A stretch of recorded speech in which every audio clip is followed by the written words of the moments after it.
আলু জমিতে সিডা পানি দেওয়া হইতেছে। আজকে আপনাদের সাথে শেয়ার করি আলু জমিতে কিভাবে পানি দিতেছে, সেটাই আজকে আপনাদের সাথে শেয়ার করবো।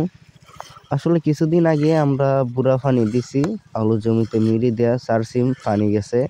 এখন আলু গাছ বড় হয়ে গেছে গা, পানি জানা ধরেন এক পাল্লার মধ্যে 2 ঘন্টা লাগিয়া জায়গা, তার জন্য আমরা সিডা পানি দিলে ধরেন আধা ঘন্টা 1 ঘন্টা লাগে।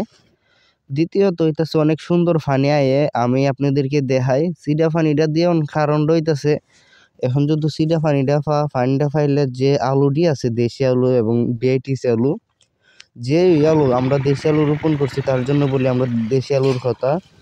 দ্বিতীয়ত হইতেছে আমরা আলুটি বড় হয়ে যাবো, তার জন্য আমরা সিডা পানি দিতেছি এবং আপনাদের সাথে শেয়ার করি আমরা সিডা পানি কিভাবে দিতেছি। এতদিন আপনাদেরকে দেখানো হয়েছে আলু জমিতে কি করি না করি, আলু রোপণ করছি সব কিছু আপনাদের সাথে শেয়ার করছি এবং আজকে আপনাদের সাথে লাস্টের আরেকটা ভিডিও দিতেছি। কিছুদিন পরে আলু আমরা তুলবো, এরপরে আরেকটা ভিডিও দিব।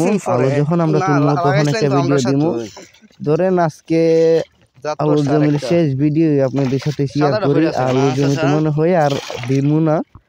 দ্বিতীয়ত হচ্ছে আপনাদেরকে দেখাই আলু জমিতে খুবই চমৎকার একটা গাছের মধ্যে আমরা মনে করছি আলু হয়ে গেছে, এখন দেখা যায় আলু শুধু